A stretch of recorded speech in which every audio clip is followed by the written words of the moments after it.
listening to the Astral Hour. I'm your host, Astral Meadow. Join me as we take a glimpse into the mysterious.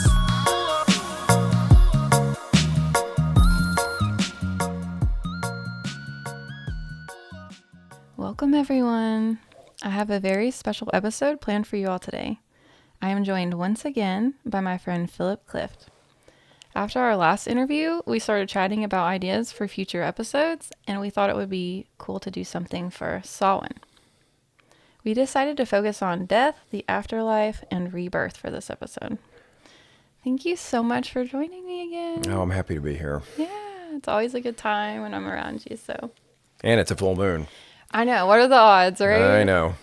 Definitely meant to be, so. All right, so for my first question, based on some of the different beliefs and ideas that you've studied over the years, how do you imagine the moment of death? Okay. Well, I've never personally had a near-death experience, though I've had several close calls that were, I think, similar and kind of attuned me to that realm a little bit. It's interesting because each time that I had these, one was a drug related experience where I felt like I was overdosing and I felt like I was being pulled out of the crown of my head, and it was kind of a panic situation. So I had to go, but intuitively I knew to go outside and put my feet on the earth, and that grounded me. So that really made it a lot better. But it's interesting because that time and the other times, a few times I have hydroplaned on the interstate, and I briefly see my life flash before my, and it's just like, oh my God. But I kept thinking my mom is going to be so hurt and so disappointed every time. Like, she's put all this effort into raising me, and here I am, killing myself before she goes, Right. Which is really interesting that would be the thing that came to my mind, but it was every single time. That's your attachment to the earth. Yeah, absolutely. Also with the near-death experiences, there's a lot of information out there about that. People have had, them, and they go into great detail about their experience, But one thing I'd like to emphasize is that even though these people have experienced the afterlife or the afterlife realm briefly, and then come back, they still do that through their own lens of perception. Right. So it's kind of filtered through what they already know and what they believe. So it may not be, 100% accurate. Right, because we're all going to see something different. I think of like What Dreams May Come. It's like he sort of creates his own realm, Absolutely. So like your idea would be different than mine. Of course, it would have to be. So we're all going to experience something somewhat different, based on what we believe personally and what we've been exposed to. So yeah.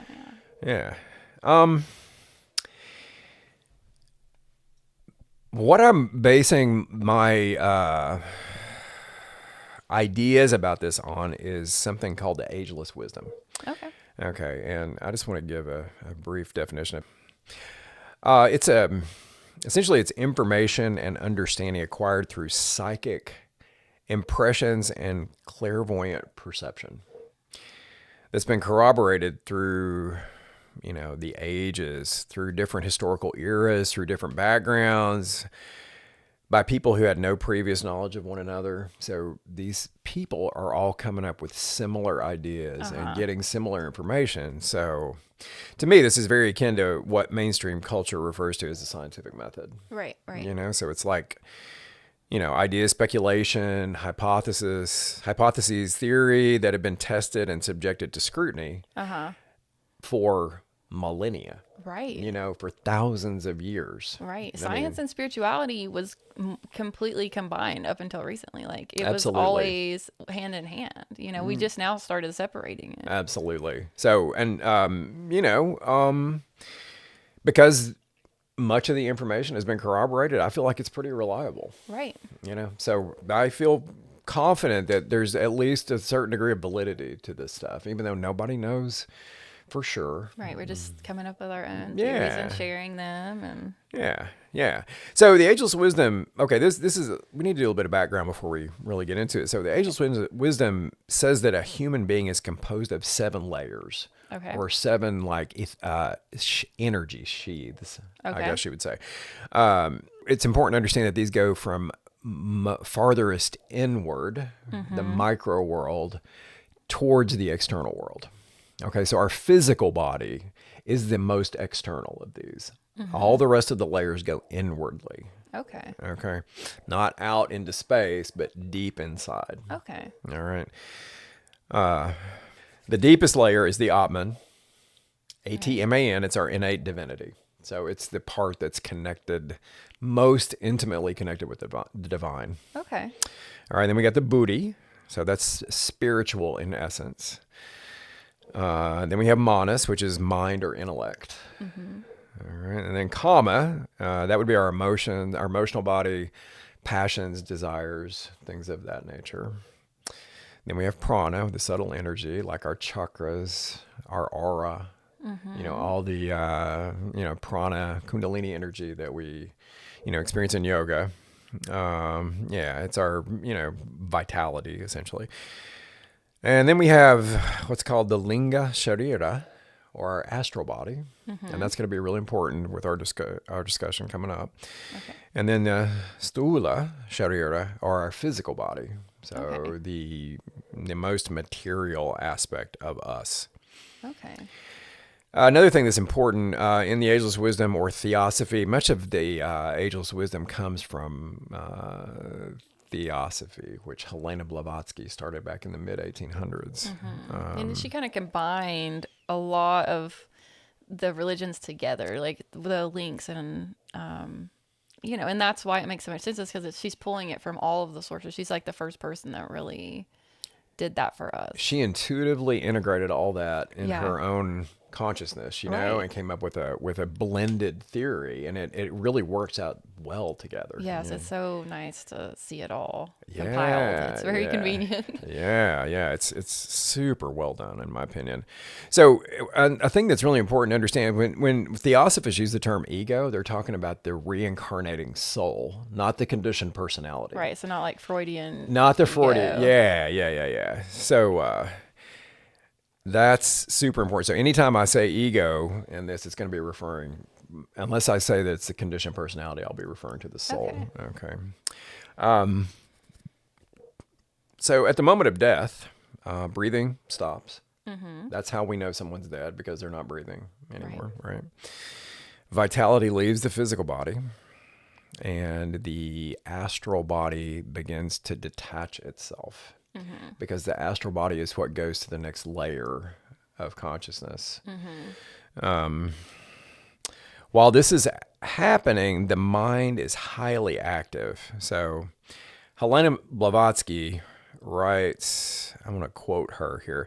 So at the solemn moment of death, every man, woman, even when death is sudden, sees the whole of their past life marshaled before them in its minutest details.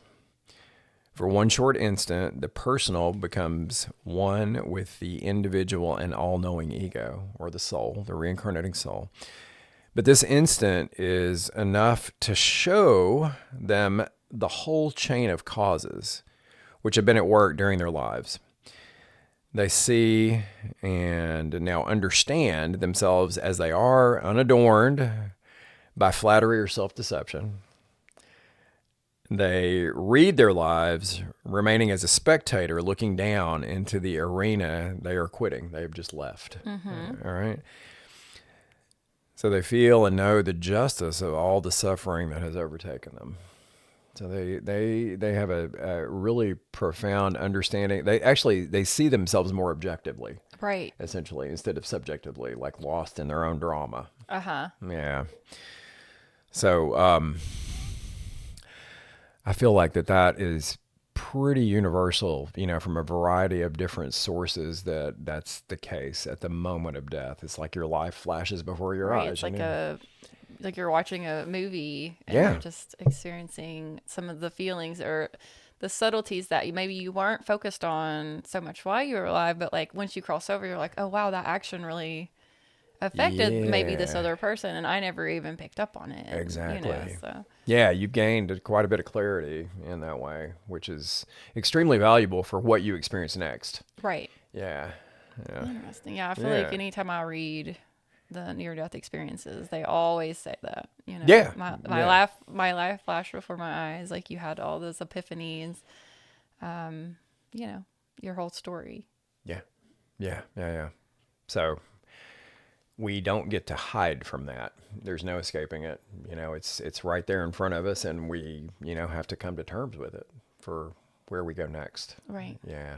Yeah. So, where do we go next? Yeah. Well, after our life flashes before our eyes, essentially, we move into what's known as the Kama Loka, or the place of desire. It's the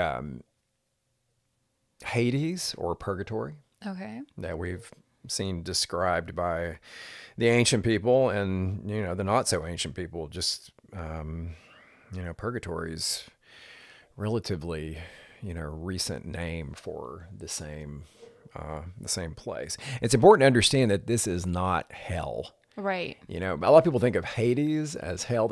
Somehow they become synonymous, Yeah. but they're not. Right. It's two completely different things.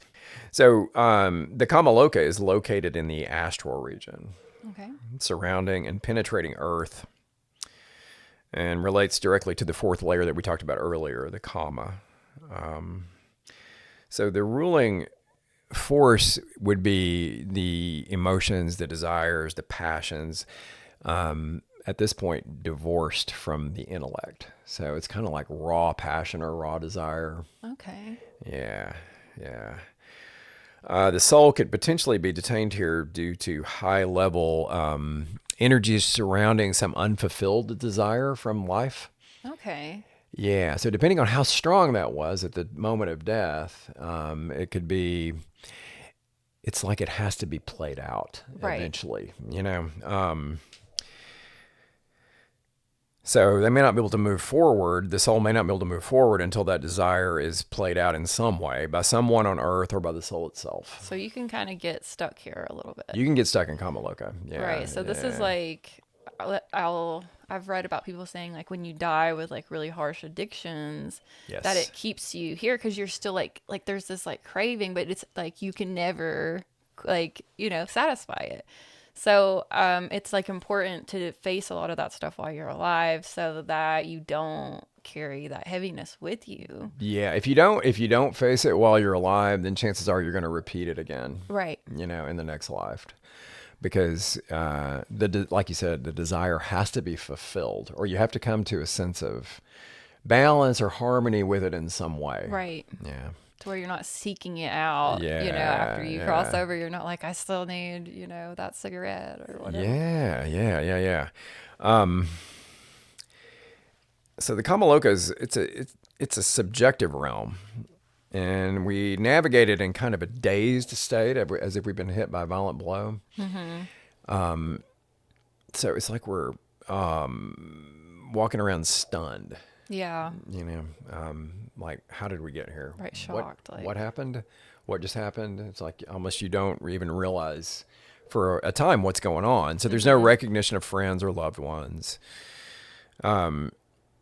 The reason that we're dazed is because the upper triad of the layers that I mentioned early, the Atman, Buddha, Monazic triad, is separating itself from the lower nature. Okay, so you're really like starting to shed layers. Yeah, it's like a snake shedding its skin in a lot of ways. So you're Right. getting rid of the things that were holding you or grounding you into physical reality, so that you can move into the higher frequency realms. So this is like the world between worlds. Yeah, exactly. Yeah, Okay. yeah, it's like the tree that the snake moves through to shed its skin. So it's not a bad thing. It's not a bad thing, and it has to be done so that we can move into the next phase, which is known as Devachan, Okay. or the Devachanic state. Yeah. Interestingly, I was thinking about this, and I believe that we actually access this realm consciously at times, like in deep meditation or during like really intense entheogen trips.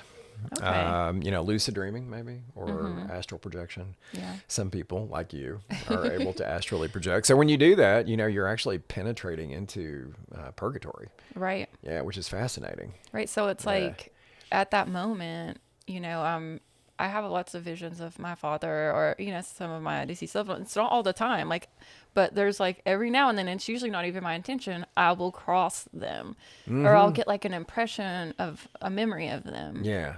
Like my dad watches like movies with me sometimes and he'll turn the projector on. He like starts it and we'll just sit there and watch the movie. He never talks to me. I never hear his voice. Wow. We will literally just watch these like slides of things that, like almost like parallel realities of like how his life would have went had I never been born.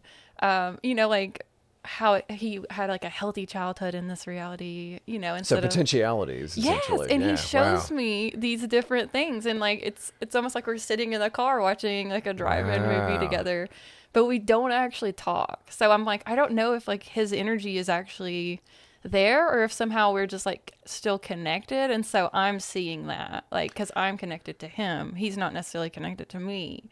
I There's don't know. probably enough of a boundary intact that you're not actually able to communicate, Right. verbally, but you can like Like there's energetically. impressions. Yeah. Yeah. Oh, that's really interesting. Yeah.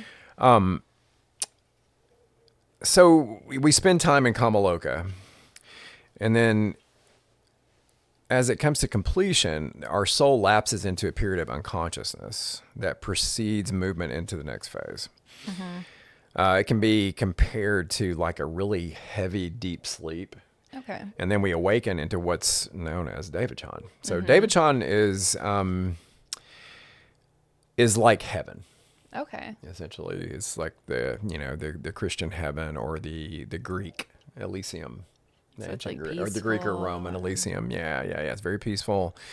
We come back into contact with our loved ones.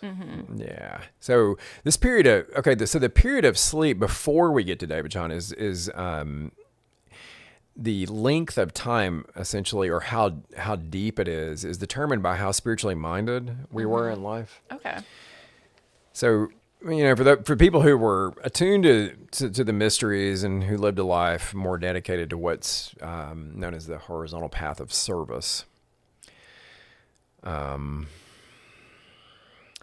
period is relatively short because you were already kind of thinking that way. Right, you were already kind of facing the shadow Yeah, stuff. exactly. And I think that's why shadow work is so important, is because it makes this process so much easier and like almost less traumatizing because you've already dealt with it. So Yeah, you can yeah. move right through it. You're like, okay, I faced that. I don't hate myself. I'm not holding myself back for that one thing I did. Like, I don't know. I think it makes the transition smoother. Yeah, absolutely. So you processed a lot of what you would process in Kamaloka while you were conscious, Right. Yeah.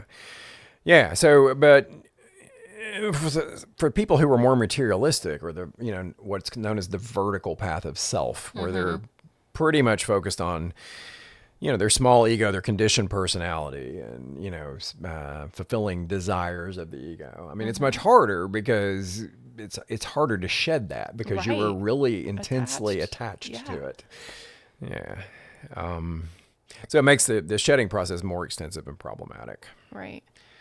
Yeah, I've been reading the Emerald Tablets and it talks about like formlessness, and I think about this as like to be formless, like that's really your true self, like Yeah. who you are, but like because the form itself is an illusion, So Yeah. if you can become formless while you're still alive and like you're already aware of that aspect of yourself, Yeah. like you're not like as shocked or freaked out like when it happens and you're Right. like, oh yeah, I've done this before, like I know what it's like to be formless. That's why meditation is so valuable in Yes. so many ways. So many ways. Yeah. I mean, it really prepares you for what you experience without your body, Right.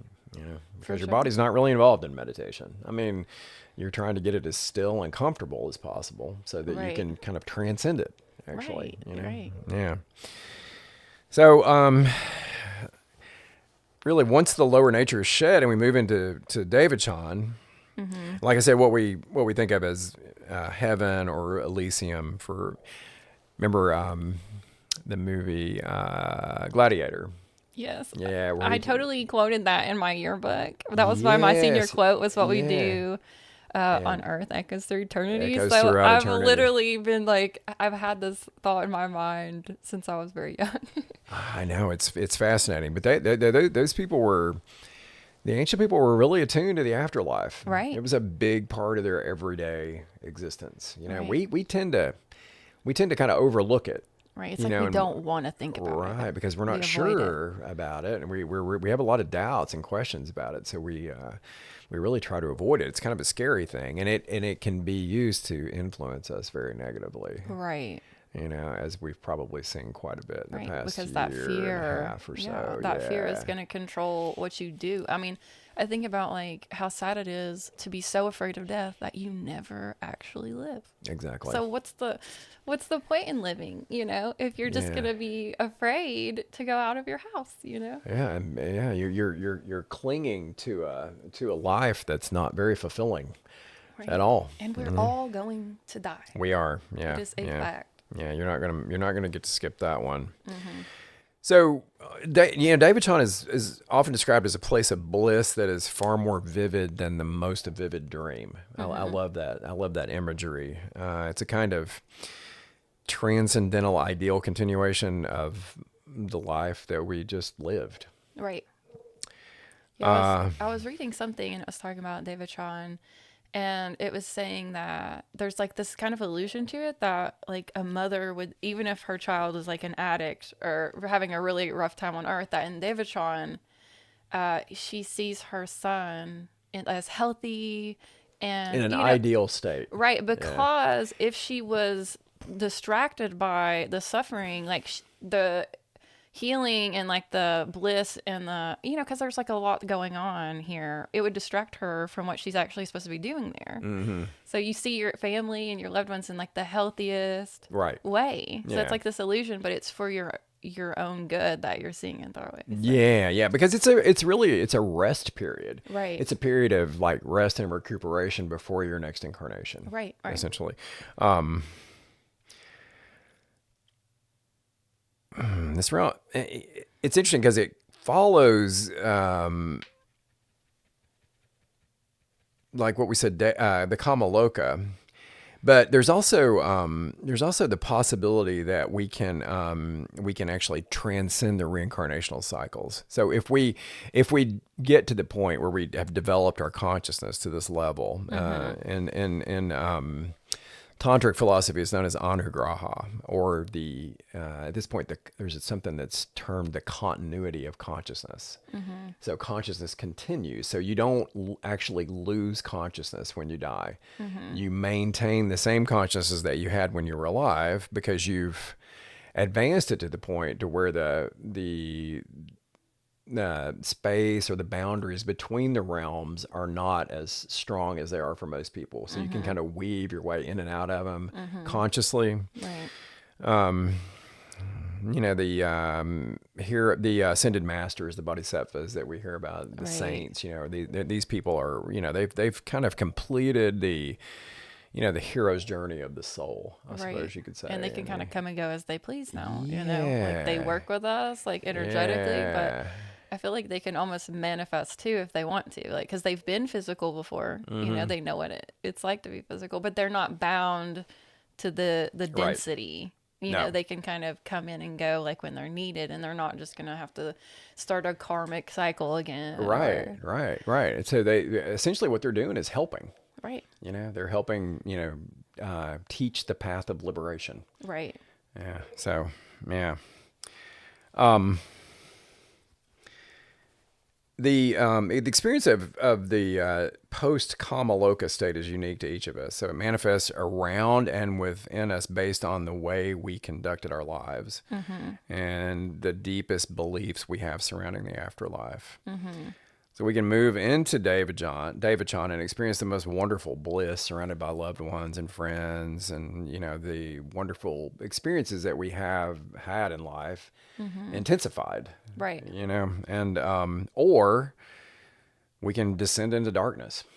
yeah, Yeah, depending on what our I mean, if you really believed in your life that you were going to burn in hell, Right. you may experience that. So Right. you have Yeah. to be very Later, cautious I was about. gonna ask about like what an atheist sees, because they Mm-hmm. literally imagine it as a dark slate, you know. Like, I used to date an atheist, and like he was like, it's nothing, it's just, it's black, you know. And that would, it made me like claustrophobic to even think about it. I'm like, I need some kind of vision or something to get me past that idea. Like, it never Yeah. made sense to me. But Yeah. It's frightening. Fortunately, it's temporary, but it's still incredibly intense. right, I bet. So it's a you know it's a reflection of how we were in life. If we worked for good and if we served and helped others, then David John will reflect that. Right. Yeah, so we'll have much more of a blissful experience. If we lived a selfish, self-absorbed life where we intentionally caused harm to ourselves or others, then it's going to be way darker experience. What's interesting, though, is that through this, we ultimately become aware that we and we alone are responsible for our experience Right. of life, of death, and the afterlife, and what we experience in our next incarnation. So it's really up to us Right. ultimately, and it's a reflection of our karma. Right. So in this way, we slowly begin to understand that life is fair and that all souls are created equally. Right. And you don't just get to escape it. I think of this Yogananda quote, and he Yeah, was yeah. like if dying, you know, just made you some kind of angel, like, why don't we all just jump off a bridge and get wings? You know, he's like, you Yeah. don't get to avoid No. the work because you die. So like, people think, oh well, you know, I'm saved, you know, even though they continued to just harm people around them, it doesn't matter. Like, if you were in this lower vibration, in this negative energy, like, you're going to take that with you. You know, You you are. don't get to become an angel just because you die. Yeah, that's one of the biggest misconceptions out there, that if you're saved or whatever, that then you can just do whatever you want, Right. and you're going to be fine. Right. You can That's just like actually not murder true. people and That's not true according to the Ageless Wisdom. That is right. definitely not And it true. doesn't even sound true. Like, it never No, did fully make sense to me, you know, like, it's it's not logical. it's a lifelong process of Yeah, like that saved thing. You have to like carry it with you. Like, if you want to be Christ like your whole life, then you'll have a good experience, you yeah, know. yeah, yeah, So, yeah, absolutely. So, hopefully, with that said, that we'll learn how to, make wise choices and live our lives in a way that we realize that we have personal responsibility for what we experience, and that goes into the afterlife as well. is there any like speculation on like the time frames that we spend in some of these spheres and states? Is it different for different belief systems? Yeah, that's a good question. I think it's relative. In all honesty, based on everything that I've read, and it again, it has to do with our karma. Our karma it's really critical. So it's important to understand that I'll say that while we may perceive time, in material life, we perceive it linearly, right? Like one moment leads to the next, and it's just like clockwork essentially. But Right. in the realms beyond material reality, time is figured completely differently. I've often seen it described as duration. So it's like a continuation of the present moment in a way that's hard for us to understand right now Right. because we're so used to like the linear passing of time. Right. Yeah. So really, it's very very relative. Now, interestingly, the Buddhist idea of what's called the bardo, which essentially involves all the states that we've talked about so far. So the moment of death, Kamaloka, and Devachan is supposed to last for 49 days. Okay. Yeah. Now, I have no idea what that means actually, or what that's based on. I still believe it's highly subjective because even if it was 49 days, we wouldn't experience it as 49 like Earth days. Right. Because time's wobbly there. Yeah, it's wobbly. It's very wobbly. Yeah. So Yeah, I was reading about, or I was watching a video. I think you sent it to me, where he was talking about the big difference is like if a baby dies, it's like it was never fully in the body or so, or like it was still Mm-hmm. integrating physically because you Yeah. like until you're 7, you're still kind of coming in. Yeah. And he was Yeah. talking about how like when babies die or very young children die, they kind of skip over this Kamaloka Devachan and they just sort of reincarnate, like Almost because they immediately. never Mm-hmm. really created karma. They never, this is why he was saying that some of these children have memories, of past life because they were like before they were 7 when they passed. So it's like Oh yeah, yeah, the yeah. It totally makes mind sense. is still the same kind of like where we actually have to lose all of that. Yeah. Yeah. And it gets stripped from us. We get a whole new personality. But he was saying that sometimes, every now and then, these children will have memories of their past lives. And it was Yeah. because they were so young when they crossed over. So it's different for like a very young child compared to someone who's older and had lots of experiences. Oh, of course. Yeah, that totally makes sense. Yeah. It's fascinating. Yeah. That's also true with prodigies. Mm-hmm. People who like understand how to play musical Right. instruments at Without being very young ages taught. without being taught. Yeah, it's like it's a holdover from a past life. Right. Yeah, there's some Somehow interesting they got to work bring being it done on back. that right now that I've read a little bit about it, but I'm certainly no expert on it at all. But yeah, the whole idea of prodigies is kind of an affirmation of reincarnation. Right. Because how else would somebody know how to play a piano Right. expertly as a 5-year-old? Right. I've Yeah. even heard of children like speaking different languages, and like Mm-hmm. than what they're raised in, or like because they incarnate immediately, they can remember like where their old house was, and Yeah. like they're like under the floorboard in the attic there's a picture of me and my mom, and like Mm-hmm. so they can actually go and like, it's really cool because it almost like helps people like us, to Mm-hmm. really say, okay, there's a lot of validity to this. Like, how would this child know this, Yeah, So, it's uncanny. yeah. Yeah. Yeah, that's like It's Ian Stevenson's work. He has a lot of really cool the childhood reincarnation stuff. mm-hmm. Yeah. Fascinating subject. Yeah. Yeah. I'd love to be involved in some research with that. Oh, That's super yeah. interesting. I love that stuff. Yeah. So, what are some of the different experiences for victims of unnatural death or like violent death? Um, According to the Ageless Wisdom, they aren't truly dead. Like a really violent death or an Mm-hmm. unnatural death. So you're only like partially dead, and it's like you have to live out the rest of you. Like if you died, like say in a war or something, Mm-hmm. and your karma was to live out a full life, Right. then you have to like live out that life, and you would do that in kind of an in between state in the Kamaloka or astral realm. Okay. Yeah, they're known as earth walkers or ghosts. Mm-hmm. Yeah, so that everybody's had like this.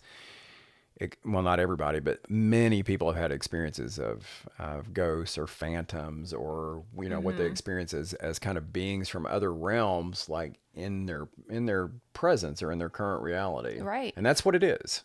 Right. And it's like According, they don't realize that they're dead, yeah, And I kind of felt like this when my dad first crossed over because he really thought he was going to make it out of the surgery. So in his mind, he's going to have surgery, he's going to come out, and they had put him under all this anesthesia. And so like I felt like he was disoriented, but I swear he did not want to cross over. Like the TV would turn on, he'd look like Andy Griffith show, I'd yeah, wake up and I yeah. would be like, what the heck? So my yoga teacher was talking about like chanting a call, and like that's one of the things that you can do so that these beings don't get trapped because they need to cross over. And like I remember almost being sad about it because I was like, well, he's still here, and Yeah. like I had this like weird, I was like, I've got to help him like move on. But I felt like it was because he was so disoriented that he literally was getting trapped, and it was violent. He bled, like he was basically Yeah. murdered, okay, but having Yeah. this surgery that they knew would kill him. Mm-hmm. And like he's cut open. I mean, that seems violent to me, even though it's Yeah. by doctors. Like it's Right. very, I don't know. Like it was It's not. unnatural. Yes, it was unnatural. Yeah. And it was like a week before I did the chant. And once I did it, I swear it was like he was just gone. Like Mm-hmm. there was no weird things being moved around. I wasn't like paranoid that like I would see something. So I was like, you've got to stop spooking me because So the chant brought him comfort. Right. So he was And he was able to integrate his experience in a way that allowed him to move on. right. And they, like, my yoga teacher, like, because Kundalini yoga is, like, comes from, like, the Sikhism or Yeah. Sikh. Yeah. And so this is just something that they do. Like, they chant a call when someone passes, I think, you know? So it's just, like, an automatic thing, you know? But I had never even heard about it. So I feel like it worked out in his favor that I just happened to come across that Yeah. information, you know? But Yeah. it was like I grieved again when I had chanted a call, you know? Like a whole nother wave of like, okay, I'm really letting you go this time. Yeah. Like, but it was a beautiful thing. Like, okay, now you can go do the work, you know, and do the healing. It's actually a deeper connection probably than you ever felt with him in life. Oh, It's I almost can't like you even. nurtured him into Yes. the next phase of his existence. Yeah, it was very much like he was a child. You Yeah. know, like the last memory I have of him getting wheeled back there, he looked back at me and he was like a 6-year-old boy. Yeah. And like when he was right before, you know, I did the call, it was like he was still like, it was like I was the mother Yeah. and he was the child. And like we were working together and like I was just like nourishing him this time, you know, Yeah. like to help him because he was, That's beautiful. yeah, it was like he was afraid, like he didn't want to leave me, you know, because like he wasn't prepared. Like No. he was, we were both shocked by it, you know, so yeah, it was definitely a beautiful experience. Like, And think about how many people are actually going through that, because there's a lot of unnatural or untimely right. death, you know, that occurs in our world. So Right. there's a lot of, you know, paranormal activity happening Right. because these people are clinging to their former lives, you know, because they don't, A, they need to live them out in some Right. way, and B, they don't really know that they're dead. Right. Because And they it need happens some, suddenly. yeah, they almost like need someone that can go in between and Yeah. help. Or like you think about with like with purgatory and like Catholicism, it's like they pray for them. They're, you know, and a lot of religions do this. They have like this like week or whatever that they spend, you know, like saying goodbye. Like they, it's almost like they know that it doesn't happen immediately. Like that they're, you know, that there is a window where they might get stuck. So it's important to do the prayers and, That's an important tradition because it makes a difference. right. Yeah. Yeah. It would definitely make a difference. Right, we'd probably have less ghosts if we were like spending a little Yeah. more time, you know, like especially with the unnatural deaths. Yeah. So Yeah. Or the, you know, the ones that like, yeah, that happen suddenly, you know, like car accidents or, right, you know, whatever. Yeah. Yeah. right, Yeah. for sure. Yeah, so according to their karma, some may fulfill this time in a dreamy sort of sleep state, while others may suffer greatly depending on the nature of their deaths. You know, it's just, it just, again, it goes back to karma. So some are attracted to mediums. You know, Right. people, mediums, or, you know, like psychic people that may be like calling out into the astral realm to Right. connect with people. And, you know, we really haven't talked about that, but, that's an interesting thing because Blavatsky and, you know, all the, you know, ascended masters that she was working with are very much against like seances and Right. mediumship and trying to intentionally contact or form a bridge with people on the other Right. side, aside from what you're talking about. Right, where they hadn't fully even crossed Yeah, yet. where they hadn't fully even crossed yet. But once they're actually over there, and but if you're trying to, and it's for your benefit rather Right. than theirs, It's distracting them. Like it is. pulls them away. I feel like it's Yeah. they're doing something. They're busy, you Yeah, know. yeah. They've got their own business to attend to, and we don't need to be like trying to bother them or influence them. And also, we can contact. They're opportunistic beings in the astral realm that can jump on that. Right. You know, like we've heard about demonic possession or succubi or incubi, you know, that can kind of latch on to people that are doing that. You know, they have to be invited in, but that's Right. what you're doing with a seance, or, you know, when you're, Ouija boards and stuff. yeah, I you're actually accidentally- inviting, it in. So I accidentally played with a Ouija board. I was really young and I had had a couple glasses of wine and my friend had it and I played with it with her and I was like blown away. I'm a little tipsy, so I ain't paying attention. But like he's like answering all these questions. We're like, oh, this is cute. And then he's like talking about how he was murdered. And I was oh like, my gosh, I was like, oh my God, but it's a perfect example of like he was stuck because he had been murdered. So Right. he couldn't cross over.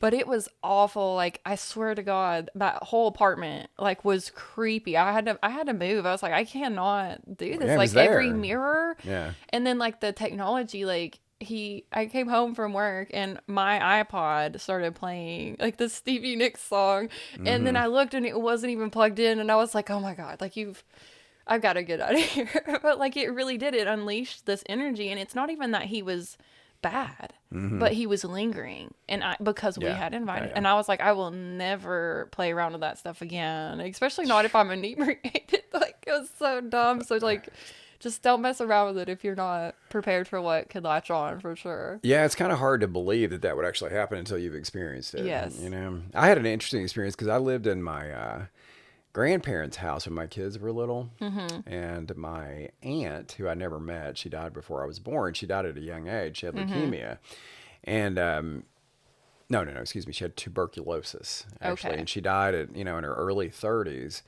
And there was no question that she was haunting Right. the house. I would see like her out of the corner of my Yes. eye, Yes. Yeah, I'd be like, wow, what was that, And then I also kept seeing this little like dog next to her, and I didn't know that she had a dog. And I asked my dad. I said, "Did Grace? Her name was Grace." I said, "Did she have a dog when right before she died?" And he said, "Yeah, he did. She had a little white dog that she kept with her all the time. It was her constant companion, and it was with her Wow. in the afterlife." And another interesting thing that happened was my son was still in his crib. My oldest son was still in his crib, and I was watching him one day. He was just standing there, kind of holding on. He was learning to stand up, and then all of a sudden, he flipped out of the crib in the air, did a flip in the air, and landed on the floor. And there's no way that he could have generated that himself. Wow. And it wasn't a trampoline, anything like that. Right. But she had done that. Right. And you talk about like chills. Oh my God. That was the creepiest thing that I've ever, I'm like, there's really something happening here. Right. And you're I've like witnessed related it to firsthand. this Yeah. person. Like yeah. this isn't just some random spirit. Like it was just trying to get our attention. Right. She's like, if I throw the child, maybe they'll pay attention to me. Right. Yeah. Still stun them. So do you feel like she ever made Passed it over? Yeah. No, I ended up moving out of the house. Yeah. Yeah, because of other circumstances. But I don't know. I don't think so. I think that she said, because my nephew moved in, and he had a bunch of weird experiences too. So I think she was still there, and she may still be. And someone needs to. I mean, this was. So how 60, old would she 70 be years ago. if she was alive? Oh, she'd right be now? she'd be 90. So she could technically still be living out Yes. the life that she was supposed. So she could cross over soon because that maybe her lifespan would have been like 90. Yeah. Her lifespan could have been 90 years or whatever. And Right. sure. That's interesting. Yeah, extremely. I guess we could talk about the Mahasamdhi. So Yes. how would you describe it, and how is it a different experience to the death of an unenlightened person? Yeah, Mahasamdhi is a fascinating topic. It's only possible for people who have fully integrated this small ego or the conditioned personality with the larger ego or the soul. There's a. Do you have a Reiki training? A Reiki training? Yeah, have you done a Reiki training before? I've done an online course. Okay. So I can like do it on myself, I see. but I don't, make money off of it or anything. Right. Okay. So when you get a Reiki master, there's a meditation that you do before you actually do the work, and it says that you establish your divine presence on Earth. So that's essentially what is happening with people who are able to experience Mahasamdhi. It's you're pulling the fullness of your soul into your current incarnation, essentially. So you don't. It's interesting because a lot of people think that you try to transcend where you are and go to where your soul is. It's actually the opposite of that. It's like the soul manifests fully in the physical form. So they don't experience, I think we mentioned this earlier, they don't experience any separation between the realms. Right. Because of that.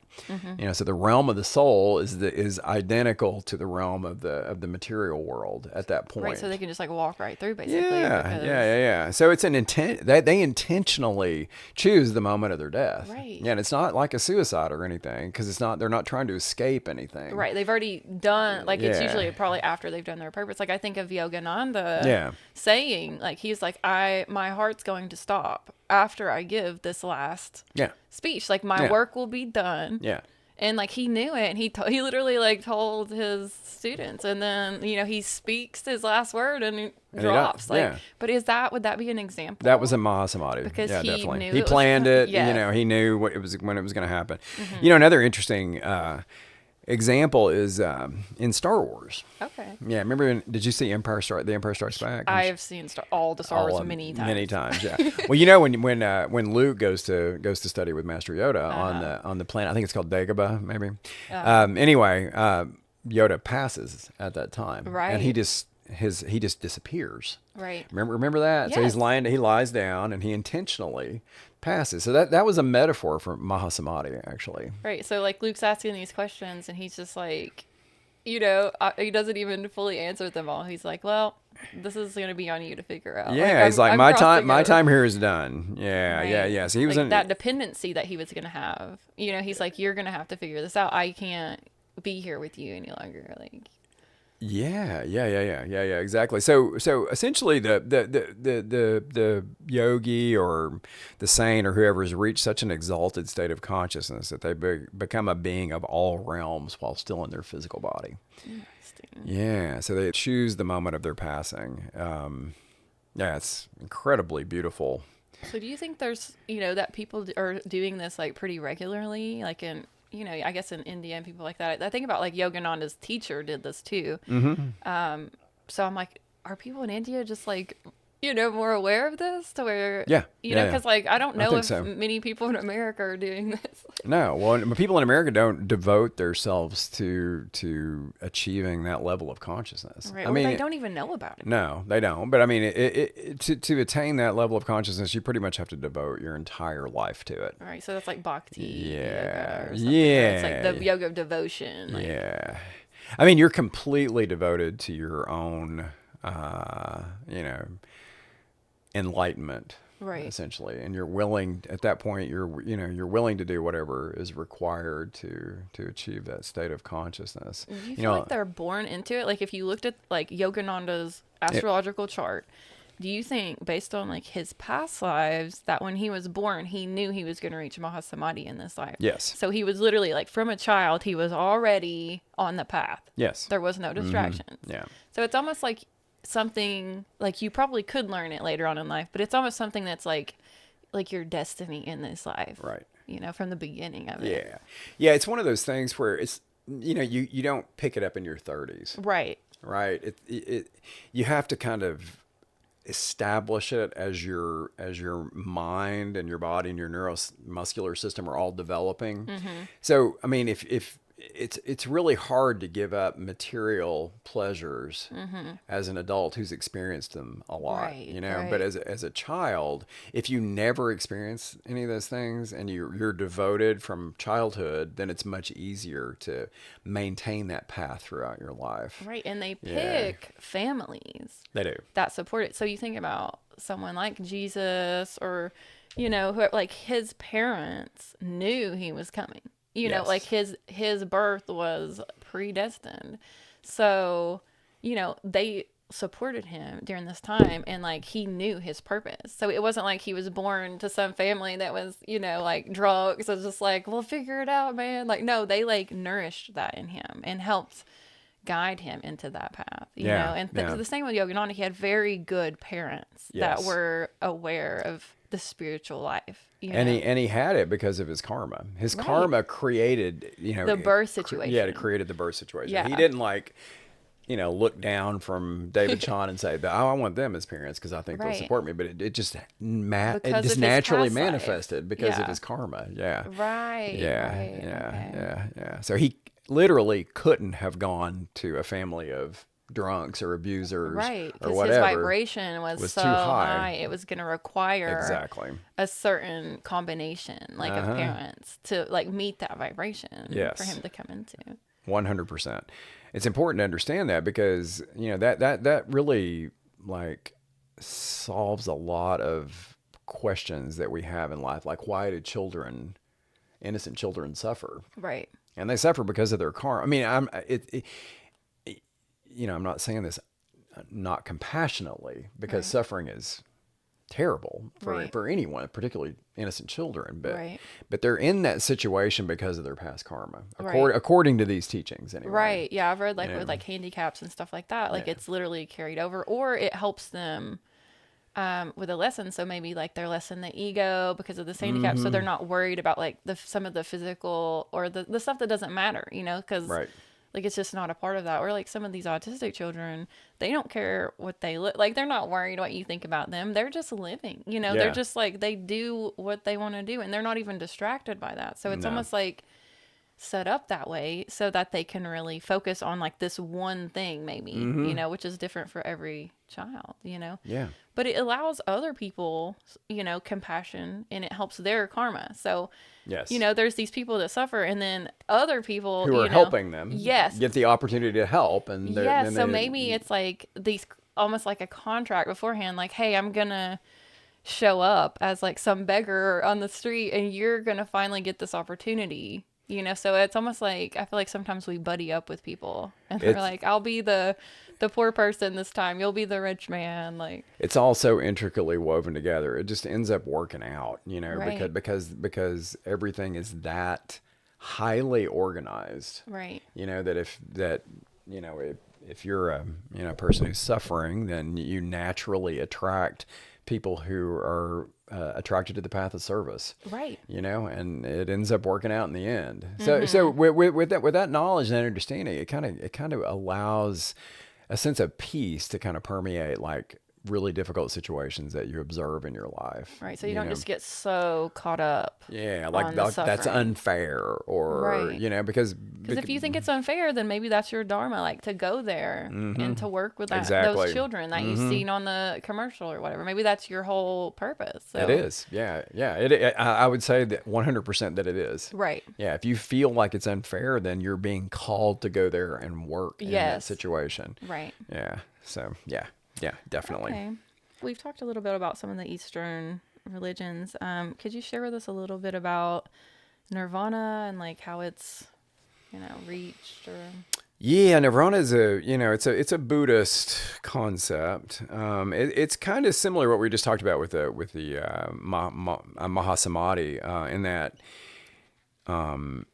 only a person who had reached nirvana would be able to have a Mahasamdhi. Okay, so it's just like from a different culture, but it's similar. Yeah. So it's a state of absolute being and absolute consciousness that exists beyond all attachment and desire found in the material world. So you've essentially transcended any form of need or desire that you have as a physical human being at that point. It's acquired by moksha, or liberation from what's called samsara, or suffering. Which is like the wheel. Yeah, yeah. So it's like the end of the hero's journey. It's called anugraha in tantric philosophy. It's a perfected state of being achieved when the reincarnating ego or soul has reached its ultimate goal, and it's blended with all that is at that point.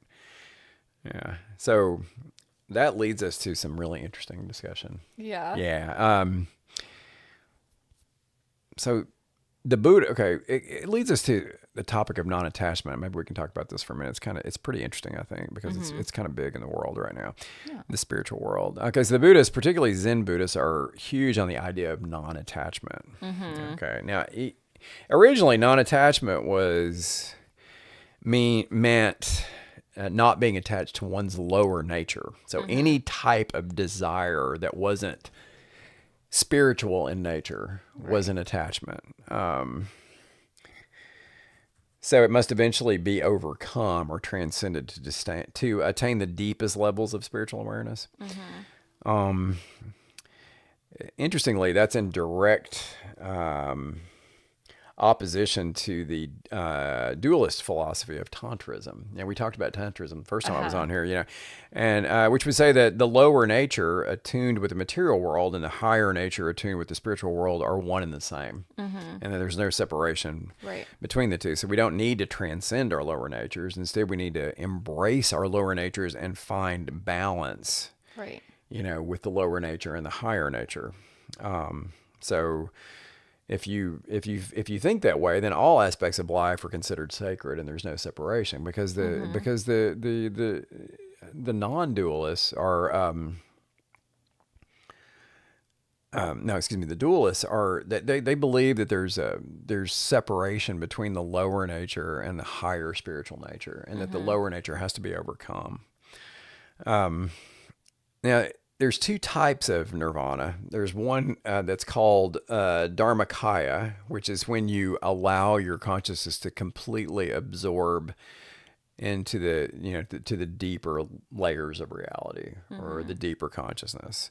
That's actually considered a selfish act, interestingly enough, by those who are called nirvanis, or people who've experienced that level of consciousness. They consider that if you choose to completely divorce yourself from everything else that's going on around you and allow yourself to be completely absorbed into kind of cosmic consciousness or whatever, that you would it's a selfish act. Right, you're like abandoning your fellow man. Yeah. So there's another aspect of nirvana known as nirmanakaya.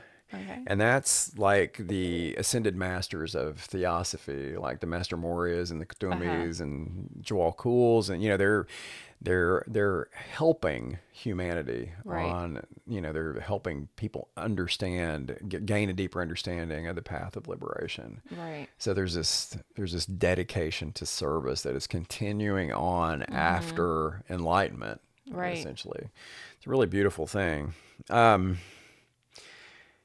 Another thing that's interesting is this whole concept of attachment. Maybe we can talk about that for a minute. So the desire to be unattached is actually an attachment in itself. So you're essentially, if you want to be detached, then you're attached to the need to be detached. Right. So you can never get past desire. And it kind of creates a karmic loop that stays with the person regardless of how far they take it. You can't get past desire because you either desire to transcend your lower nature, or you desire to embrace your spiritual nature and be non-attached. Right? So desire remains bound in the causal body, which manifests as the ascendant on one's natal chart. Okay. Yeah. So desire must be fulfilled, or the reincarnational cycles continue. So we have preference, right? So no one exists beyond preference. Thus, we have the power to choose to embrace our desires or to choose the detachment. Right. But it's not evil either way. It's not. Just a different path. It's just a different path. Yeah, absolutely. But the bottom line is that you can never become truly non-attached. Right. Because there's always a desire to be attached to something. Yeah, or a desire to be non-attached. Not attached. Yeah. It's a fascinating concept.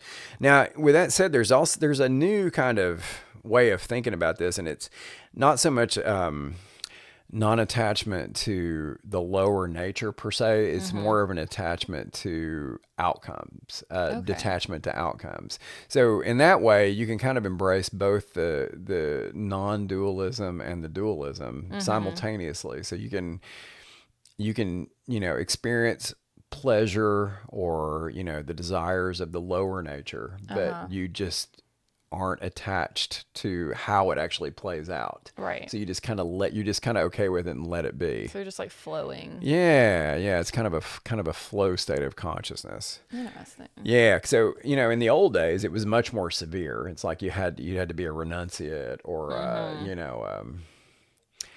an ascetic to truly be detached, because otherwise you were attached to physical pleasure.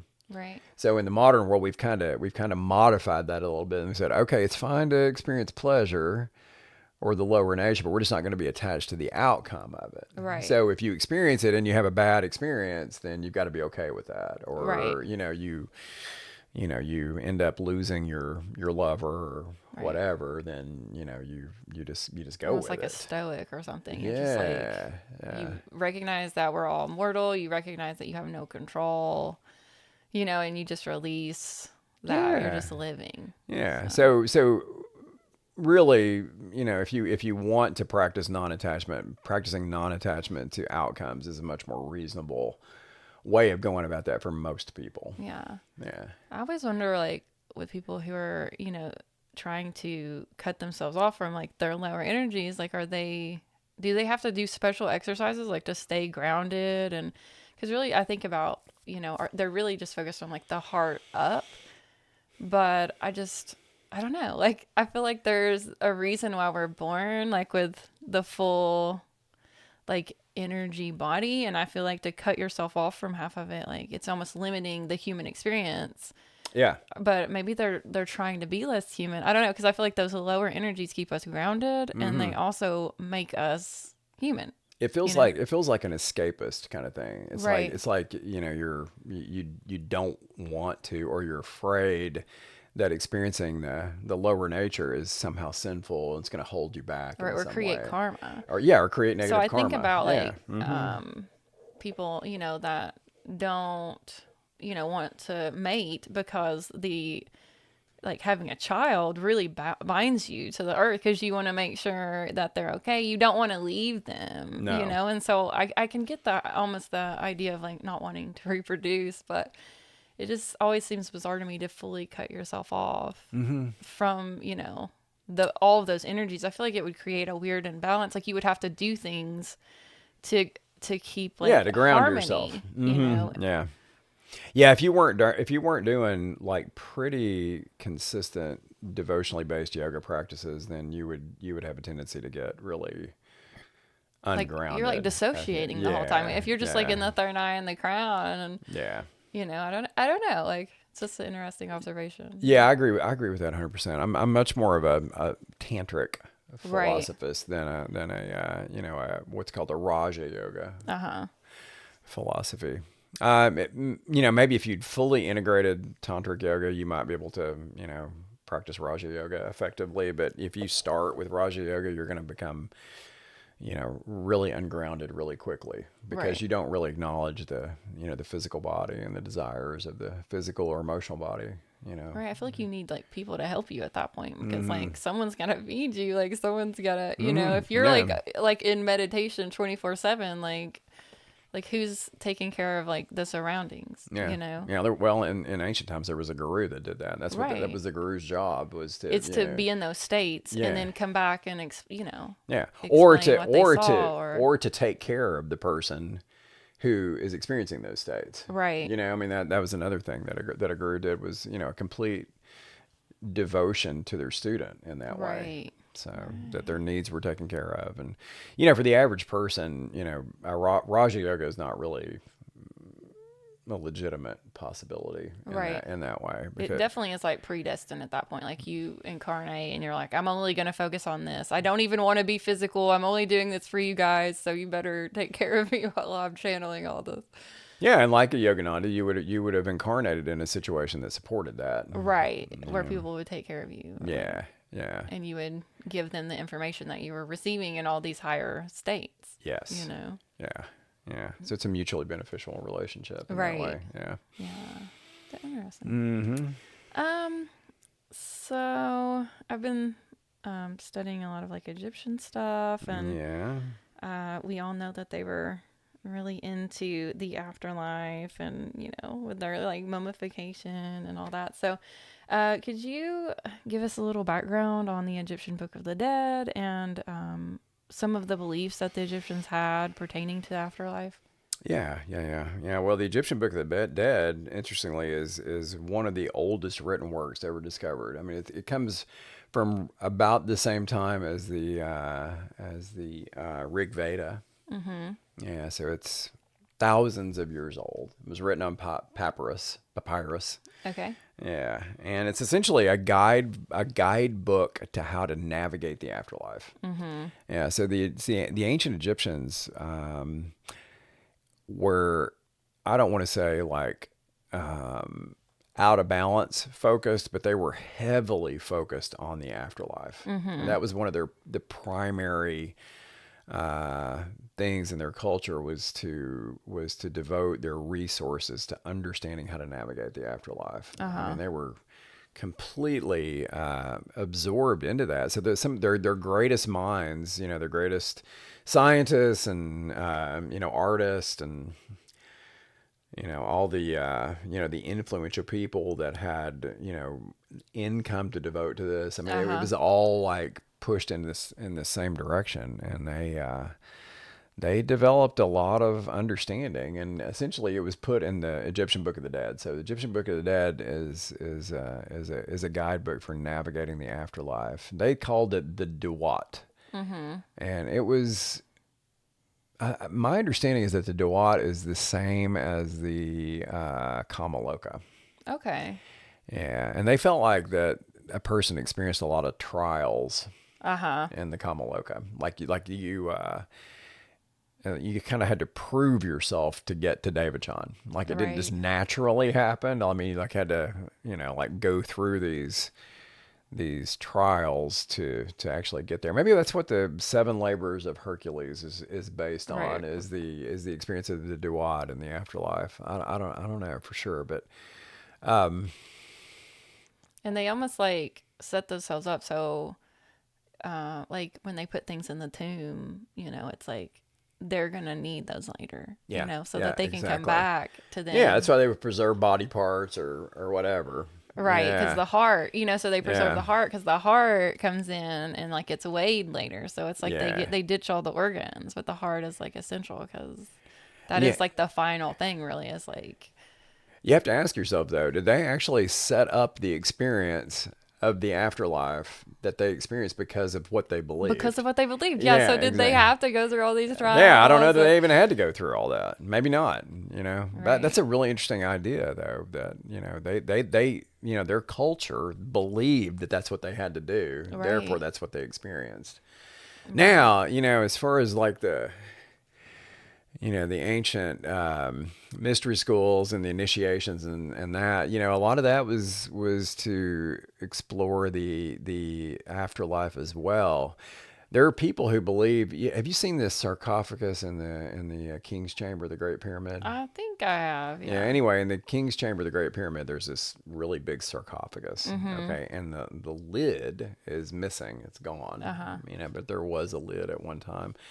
And it's believed that that's one of the ways that they experience the afterlife is that a person would actually get in there and they would use the energetics of the pyramid when it was fully functional Uh-huh. to actually send this person, this Uh-huh. initiate into the afterworld, the Duat or the Uh-huh. Kamaloka, and they would you know, project their consciousness there and experience it, and then they would bring their experiences back, and that's kind of how the Egyptian Book of the Dead was written, is Mm-hmm. based on those types of experiences. Because it was the only way that you can really understand how to navigate the afterlife is to go there while you're still conscious and Uh-huh. then come back and tell And about it. share. Yeah, yeah. So they would take people to the brink of death, Uh-huh. and bring them back somehow. No, Mm-hmm. we don't really know how that was done. But again, they devoted millennia to studying that. Think about that. The ancient Egyptian culture was thousands of years old. They Right. spent thousands of years studying that. I mean, the United States has been around not quite 250 years. Right. Yeah, so a quarter of one millennium. Mm-hmm. Yeah, so we haven't devoted nearly as much time and energy as a single culture Right. to anything like the ancient Egyptians did to navigating the afterlife. So Right. they devoted, like I said, a tremendous amount of time and resources and their best minds to studying this. So that's what they came up with, and they put it in the Egyptian Book of the Dead. Right. So a lot of this is like kind of like the elites, because not everybody can afford a pyramid. Not everybody can afford to be mummified and all that. What happens to your just everyday person, you know? That's a good question. Do they just dissolve? Do they not even like get the chance, you know? I don't know. I'm not really sure what happened with yeah, this was pretty much relegated to the higher ups, the pharaohs. The pharaohs But and the like priest I think it's caste Ani is he's just like kind of an everyday person. He's the one that writes the Book of the Dead. Right, yeah. Well, maybe he was, he may have been involved in some way in trying to give the information to yeah, everybody versus yeah. just letting the pharaohs and yeah, because I would say that the pharaohs and the priests and the elites of Egyptian society probably kept their information to themselves. Right. That I don't really see them as sharing it with with the common people. So yeah, like you say, I guess this guy was trying to get it out there. Right, like everybody needs to at least have the opportunity. Mm-hmm. So if they pass all the trials, they make it, their heart, is lighter than the feather and all that, then what does it look like? Because like when I was, looking into it, it's like he's just tending to his fields forever. I mean, no, that's Devachan. Okay. So they get to Devachan at that point, or Elysium. Okay. Yeah. And then they just they don't believe in reincarnation. No, per they se, they didn't. They didn't. That's a great question. You would think that they would have to believe in reincarnation because that seemed to be like a central core understanding of the ancient world. But maybe they felt like you had to get to Devachan before you could reincarnate. Right. So they weren't focused on the next aspect. They were just focused on getting to the place where you could reincarnate. Right. Yeah, maybe they were concerned and that then not attached to the rebirth Yeah, maybe they were concerned that if you actually didn't pass the trials in Kamaloka that you actually couldn't reincarnate. Right, because like if the heart was heavier, then like basically you would get like eaten up by this monster. I can't think of it. It's like multiple animals and it just consumes you and you basically cease to exist. Yeah. So it makes me think like maybe they thought most of the people when they died just ceased to exist. Yeah. The Theosophists would not agree with that. Right. They would say that the soul goes on no matter what, except in really rare circumstances. Right. Yeah. So, maybe the ancient Egyptians kind of created that reality for themselves based on their beliefs. Maybe, at the very best, we're all like pulling this knowledge through our lens of perception. Right. It's all right. So it's not, going to be 100% accurate necessarily. Right. As advanced as the Egyptians were, they weren't at a state where they were really united with any of the other belief systems. So there was holes, because it really takes like combining them all to really get a better glimpse of what it might look like. Yeah.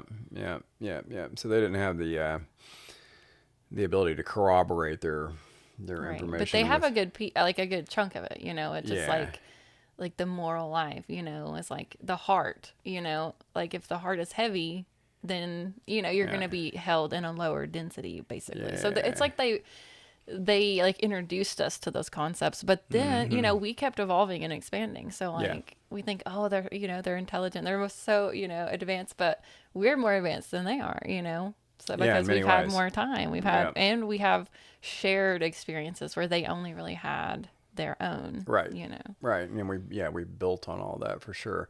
So they may have, instead of like annihilation of the soul, maybe they just felt like it was trapped in purgatory, maybe for an extended period. Like the Greeks, there was like the Hades, and you just sort of coasted. Yeah, and that may have been like an annihilation of sorts, right? Because you didn't actually get to experience the the Devachan or the heaven state. Yeah. Interesting. So. Yeah. All right. Well, we're kind of coming to the end of our episode. Thank you so much for coming back that out. was really interesting. It was so good. I can't wait to go back and re-listen to it. Yeah. I've been so excited for it. So, I think it's gonna be good. I think a lot of people will be very interested in Yeah. Hope so. Yeah, hopefully. So, all right. Well, thank you so Astral. Much. Yeah. And thank you all for tuning in. Check us out next week on the Astral Hour.